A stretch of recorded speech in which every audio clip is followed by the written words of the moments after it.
자, 제가 한국이 핵을 독자적으로 개발해야 된다라고 끝없이 주장을 하고, 그리고 핵무기 독자 개발은 한국의 운명에 결정적이다라고 이야기하고, 혁명 21이 공약에 서포 15조에 핵무기 독자 개발이라고 넣어놨습니다. 오늘 조선일보의 김대중 칼럼에 보면 언제까지 미국의 핵 방어 공약만 믿고 살 거냐. 김대중이란 이 사람은 조선일보의 고문이자 사실상 지주죠. 정신적 지주죠. 그런데 그 김대중이 미국의 핵 방어 공약만 언제까지 믿고 살 거냐. 워싱턴 선언이라고 윤석열이가 바이든하고 맺은 조약도 사실상 종이 조각이다. 제가 한 말 그대로 김대중 고문이 말을 하고 있어요. 방위 약속이나 한미 간의 워싱턴 선언에 의한 위원회라고 하는 것이 있어봤자 이런 것도 결국 말뿐이다라는 거예요. 미국의 다음 대통령이 지키겠느냐. 그래서 이 사람이 이런 말을 하게 된 이유가 얼마 전에 제가 언급했던 미국의 루이스 교수라는 이 캔사스 대학 해군 참모 대학 교수로 있는 에이드리언 루이스 교수가 인터뷰에서 베트남, 아프간에서 봤듯이 미국의 방위 공약은 지켜지지 않았고, 그리고 한국은 핵무장을 해라. 언제까지 미국만 믿고 갈 수 없다. 4년마다 이상한 정권들이 막 이렇게 들어서는데, 그때 입장이 다른 정권이 들어서면 한국을 방어 안 해준다. 그래서 이런 거를 믿고 어떻게 미국한테만 기대고 있느냐. 독자적인 핵 개발을 해라는 겁니다. 그래서 트럼프가 대통령이 되면 그야말로 수많은 청구서를 들이밀면서 한국에서 발을 빼려고 할 거라는 거죠. 그래서 주한미군은 그야말로 항상 흔들려 왔다.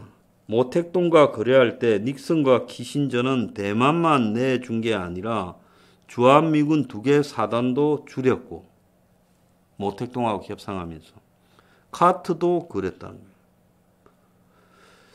자, 그래서 이번에 윤석열이 미국 방문해서 한국 핵 문제를 진지하게 미국과 협의하기를 바랬는데 한국 여론도 70%가 넘었고 미국에서도 한국에 핵을 풀어줘야 된다라는 여론도 높았는데 워싱턴 선언이라는 종이 조각을 하나 가지고 왔다.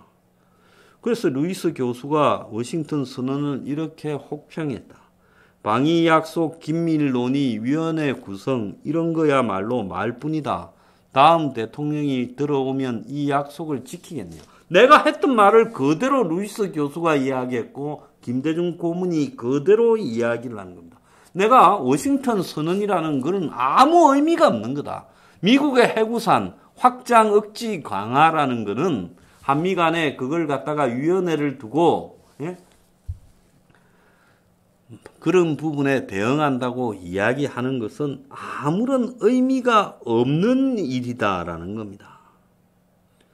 자, 그런데 남한의 핵은 안 만들겠다고 미국하고 휴지 조각도 안 되는 각서 하나 쓰고 남한 핵 안 만들고 자체 전술핵 배치 안 하겠다고 약속해 주는 것을 보고 그야말로 미국이 한국을 갖고 노는 것 같다는 거예요.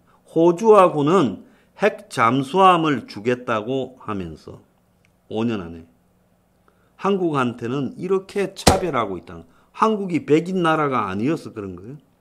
그래서 미국에서도 한국이 핵을 보유해야 된다. 지금 바이든 때야 어쨌든 가겠지만은 푸틴 때는 이게 굴러가겠느냐라는 겁니다.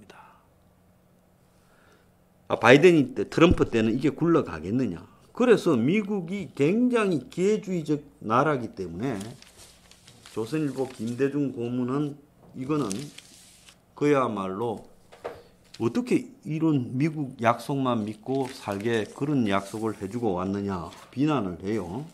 윤석열이가 욕을 먹어야 될 부분이라고 저는 보고 있습니다. 그래서 이런 이야기를 제가 하면 사람들은 무관심해요. 근데 제 말고 미국의 전문가가 하면 관심을 기울여요. 그러다가 이제 조선일보 김대중 고문 정도가 등장하면 이제 전부 그렇구나 합니다. 그러니까 제 말이 여러분들한테 시대를 앞서간다는, 시대를 앞서가는 게 아니라 아무도 진실을 말하지 않는데 진실을 제일 먼저 말하니까 시대를 앞서간다라고 하는 것뿐이에요. 꼭 필요한 말을 그때마다 그 타이밍에 하고 있는데 먼저 말하니까 황장수라는 사람이 가진 사회적 비중으로 봤을 때 그 말을 신빙성 있게 받아들이기가 어렵다. 그러다가 미국의 저명한 사람이 말하면 비슷한 말을 하네. 그러다가 결국은 좀 있다가 이제 권위 있는 자가 이야기를 하면 아이고 맞구나 이런 거예요. 내가 대중들의 이 얄팍한 속성요. 그러니까 우리나라가 이 모양 이 꼬라지를 못 면하고 있는 겁니다. 제가 세계가 물가 상승, 인플레를 이런 식으로는 못 잡는다. 미국이 금리가 5.25% 기준금리, 유럽이 4.0%잖아요. 유럽 중앙은행이. 그런데 지금 BIS 세계결제은행에서 뭐라고 했습니까? 세계결제은행에서 사실상 충격적인 이야기를 했지요. 뭐냐? 지금 물가 인상이 지속되고 있는데 세계 경제가 인플레를 지금 못 잡고 인플레가 고착화되고 그리고 고금리 시대가 장기화되고 금리 인상의 충격 등으로 경기 침체, 경제 위기를 피할 수 없이 곧 맞을 수 있고 각국 정부는 돈 낭비하지 말고 적자 재정하지 말고 세금 많이 거두어서 위기에 대비해야 된다고 세계결제은행 BIS가 언급했어요. 딴 데가 말한 게 아니라 IMF가 또 아니고 BIS가 말을 했어요. 그래서 현재 이 물가 상승을 막을 방도가 없다. 인플레가 고착되고 있다. 미국에도요. 임금 상승과 서비스 요금 인상에서 비롯된 물가 상승이 수습이 불가능하다는 거고 영국의 물가 상승은 지금 수수께끼라는 거예요. 영국에요. 지금 소비자 물가 지수가 8.7%가 나왔어요. 그래서 영국은 왜 이런가에 대해서 지금 그야말로 원인조차도 찾지 못하면서 헤매고 있다는 겁니다. 뭔 말씀인가 알겠습니까? 그래서 세계 BIS라고 하면 금융기관들의 연합체라고 봐야 되지 않겠습니까? 은행이 BIS잖아요. 이 세계 금융기관의 편을 드는 은행이 금리 상승이 장기간 지속될 거다. 그리고 인플레를 못 잡는다. 인플레 내가 못 잡는다 했잖아요. 인플레 못 잡는다. 금리 상승이 지속된다. 더 올려야 될 거다. 그리고 세계 경제가 위기를 맞을 수밖에 없다는 거죠. 금리 상승으로요.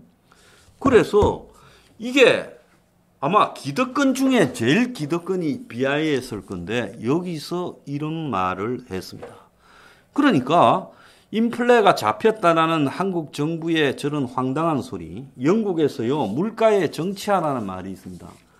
정치권이요. 물가 상승에 대해서 기업들의 팔을 비틀어 가지고 억지로 낮추는 거.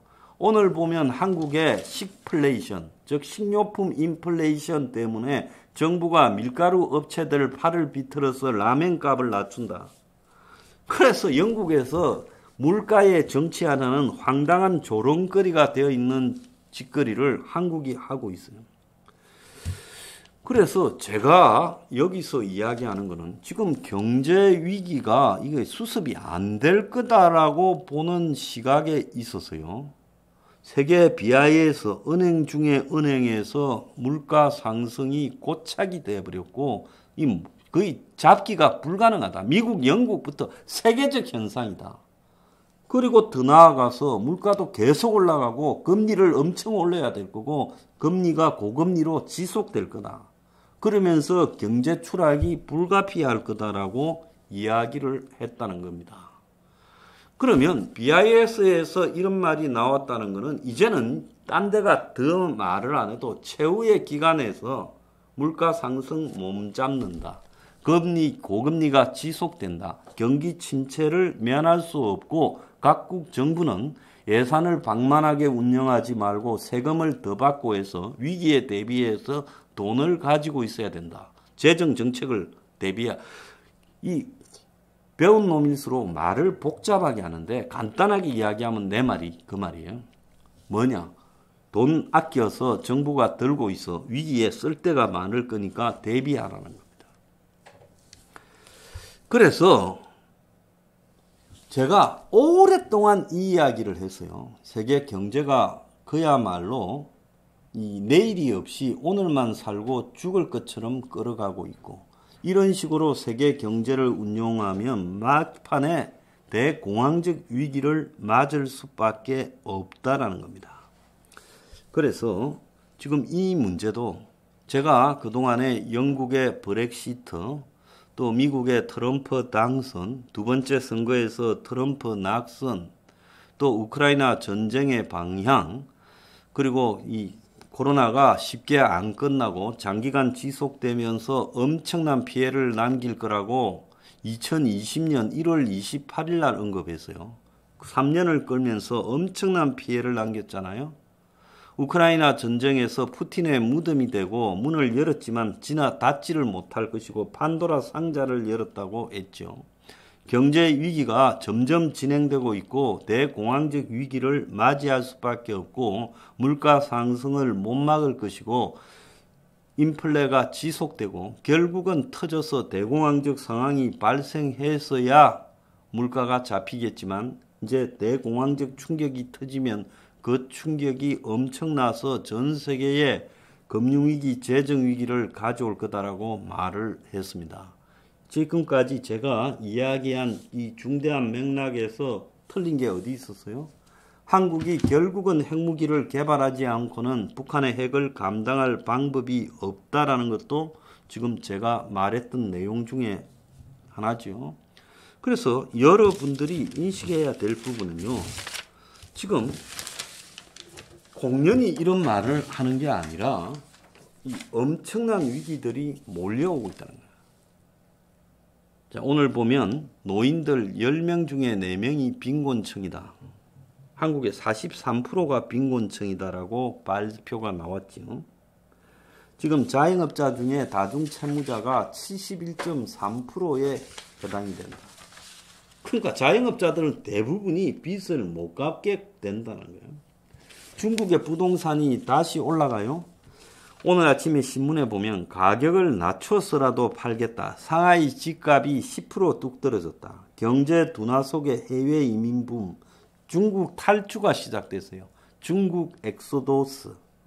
4월 매물 한 달 새 2배가 매물이 늘어났대요.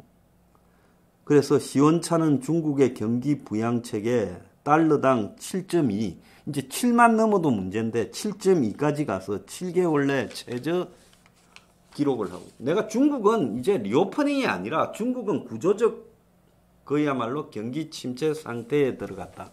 중국의 졸업생들의 특징이요. 이 사진 찍는 자잖아요. 뭔 사진 찍어요? 중국 졸업생들이요. 강시 사진을 찍는다지 않습니까? 왜 강시 사진을 찍냐? 그야말로 중국에 우리는 졸업을 하지만은 취직자도 없고 시체와 다름없다고 강시 사진을 찍는다. 오늘 동아일보 보면 중국 베이징 대학에서 반공산당 1인 시위가 있었다. 그래서 그 사건을 갖다가 지금 썼어요. 청년 실업률 최악 속에서 최고 명문대에서 피켓이 등장했다는 겁니다. 6월 22일 날 며칠 전이에요. 베이징대 교내에서 한 남성이 일장 독재 폐지라는 피켓을 들고 공산당에 반대하는 1인 시위를 벌였고 그 옆에 기둥에 민주혁명 시동이라는 피켓을 세워놨다는 거예요. 그래서 몇 달 전에 있었던 작년 연말이죠. 지금 백지시의 원천이 됐던 고가도로, 중국 베이징 고가도로에 걸린 현수막 사건이 지금 또 중국에서 재연이 되었어요. 그래서 중국은 끝났습니다. 이런 거를요, 앞으로 중국 끝난 게 확인이 되려면 한 2년 내지 3년이 걸릴 거예요. 그렇지만 사람들은 끝난 걸 보고야 끝난 줄 아는 거예요. 끝날 줄을 미리 알아야 그것이 의미가 있죠. 그러지 않습니까? 자, 그래서 이 중국만 끝난 게 아니라 반도체가 하반기에 회복이 될 거는, 오늘 아침에 신문에 보면 뭐라고 나오는가 하면 반도체가 내년에도 어렵다고 나와요. 그러면 도대체 추경호 부총리나 이창용 한국은행장이나 그 금감원장이나 금융위원장이 한 말은 다 뭡니까? 한국 경제의 예측 하반기에 회복될 거라는 건 뭐예요? 건설연구소 가는 데서 하반기에 한국의 집값, 그 전세값이 여전히 어려울 거라고 말을 하고 있습니다. 그러니까 지금 부동산이 올라갈 거라고 바람 잡는 놈들은 다 뭡니까? 그런 정부의 입장은 뭐예요? 엊그제 그 주식 사이트 같은 데 나와가지고 전문가인 척 하면서요, 사람들을 현혹시키는 자가 결국은 그 사람의 정체가 뭔가에 드러났는가 하면 배우였다잖아, 배우. 예? 천연가스 투자에 권유한 경제학 박사가 알고 보니 이름 없는 배우였다. 무명 배우를 등장시켜서 신재생 에너지에 투자하라. 3분만 따라하면 한 달 8% 수익. 유튜버 강의 후 1:1 투자 상담. 그래서 투자한다고 돈 받아서 대포 통장으로 빼돌려가. 했다는. 그래서 이 방송을 보는 여러분들한테도 이야기합니다. 저 사기꾼 방송들, 가짜 뉴스 방송들, 정치하는 것들도 대부분 가짜예요. 그리고 경제학이나 부동산 주식하는 것들도 대부분의 사기꾼들이에요. 그런 것들을 보면서요, 제가 이게 인플레 안 잡힌다, 금리 계속 올라간다, 세계 경제는 터진다, 그리고 수습 못하고 금융위기가 온다, 재정위기로 갈 거다, 거대한 앞으로 그 위기 다음에 스태그플레이션, 디플레이션 상황이 전개될 거다. 처음에는 스태그플레이션, 나중엔 디플레이션 상황이 전개된다. 이런 이야기에 대해서요, 도대체 저한테 조롱을 하고 이런 것들은 뭡니까? 이 정도로 제가 적중률을 가지고 맞추고 있다면 적어도 이야기하는 사람의 말을 진지하게 받아들여야지. 제 사이트에 핵무기 탈취 이런 거를 적고 있어요. 좀 예의를 좀 갖추세요. 나도 이런 것들이 그냥 나올 거라고 봅니까? 제가 가진 지식을요, 이용해서 제가 돈으로 바꿔먹는 짓을 하지 않고 여러분에게 이렇게 공유하고 있지 않습니까? 그러잖아요. 그러면 대다수가 자기가 약간의 지식을 가져 있으면 그걸 가지고 돈으로 바꿔먹는 세상에서 그렇게 하지 않고 여러분이 세상을 살아갈 수 있는 올바른 정보들을 제공하고 있지 않습니까? 자, 그런 부분들을 좀 자각을 하시라는 거예요. 자, 한국의 애담 스미스 연구에서 지금 제일 그 애담 스미스의 지금 그 한국에서 그를 따르는 핵심적인 인물이라 자처하는 이 성균관대학 경제학과 교수인 이 김광수 교수가요, 오늘 조선일보에 인터뷰를 했어요. 조선일보가 자기들이 저지른 보이지 않는 손에 대한 그 신자유주의적 관점, 기득권적 관점 보도를 하도 많이 해서 한 번쯤은 황장수 말을 들어보니까 맞거든요. 세탁을 하기 위해서 이 성균관대 애담 스미스 국내 최고 연구 권위자라는 교수를 이름을 빌려가지고 그 교수의 말을 통해서 자기 죄를 세탁하는 것 같아요. 그 내용에 보면 이 애담 스미스의 보이지 않는 손은 인간의 이기심에 본능에 따라 행동하는 것은 맞지만은 동시에 본래 동감에 따른 사회적 동물의 속성이 있어 자발적 질서가 형성된다고 한다. 이런 동감에 근거한 정의감과 법과 제도의 개선이 있을 때 이기심에 따라 움직이는 경제 활동이 제대로 작동한다라는 이야기다.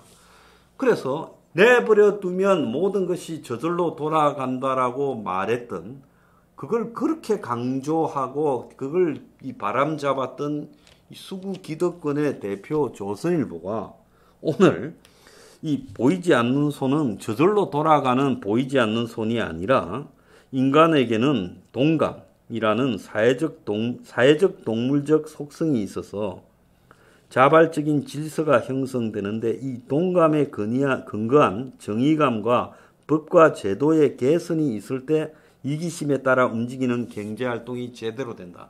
그래서 보이지 않는 손에 의해서 경제활동이 제대로 되는 게 아니라 사람들의 양심과 상식, 그리고 서로가 보다 나은 공동체에 대한 자각, 그리고 법과 제도가 맞아떨어질 때야만이 경제가 제대로 돌아간다고 이제 말을 정정하는 겁니다. 그래서 앞으로 조선일보가 정정했으니까 조선일보가 한 면에 걸쳐서 애담 스미스 한국 최고 권위자 성대 경제학과 김광수 교수의 말을 빌어서 저절로 돌아가는 것이 보이지 않는 손이 아니다. 그것은 그 말 속에는 사람들끼리 모두 공동체 발전을 위해서 가지고 있는 인식의 공유, 양심, 도덕, 그리고 거기에 법과 제도가 받쳐줄 때 이게 삼위일체가 되어서 경제가 제대로 돌아간다는 거다 하는 완전히 다른 결론을 냈어요. 이게 얼만큼 거짓말을 하고 있는가라는 걸 보여주는 거야. 그래서 애담 스미스의 보이지 않는 손이 한국의 재벌들이나 신자유주의자 기득권층에 따라서 규제 완화를 하고 경제학은 센 놈이 작은 놈을 잡아먹는 것을 용인해 주는 거다. 예? 경제라는 것은 정글 자본주의다라고 말하다가 이제 수정을 하고 났었어요. 아마 조선일보가 이 말이 굉장히 부담스러웠을 거예요. 자기들이 한두 번 뿌려먹은 거 아니에요. 조선일보 칼럼에, 조선일보뿐만 아닙니다. 중앙, 동아, 매경 칼럼에 애담 스미스의 보이지 않는 손을 팔아가지고 산업혁명 시대의 적기론, 자동차가 앞에 갈 때 빨간 깃발 들고 뛴 거, 그런 헛소리를 하고, 내가 그거 교통사고 날까봐 그런 건데 말이 다 주로 다니던 시대에 차가 다니니까 사고가 나죠. 그걸 갖다가 기술의 발전에 저항하는 거다라고 헛소리를 하고, 이런 식으로 대중을 현혹시켜 오다가 이제사 저거 입으로 자기 반성을 하기 싫으니까 한 면에 걸쳐서 성균관대 경제학과 한국 최고의 애담 스미스 학자라는 사람의 입을 빌어서 보이지 않는 손은 저절로 돌아가는 게 아니라 인간의 양심, 도덕, 그리고 법과 제도가 합치되었을 때 경제가 돌아간다는 걸 말하는 것이다라고 정정을 하고 있어요. 그러니까 이 지식이라는 것이 그야말로 쓰레기에 가깝다. 이게 우리의 실상입니다. 자, 오늘 방송 여기서 마치겠습니다. 감사합니다.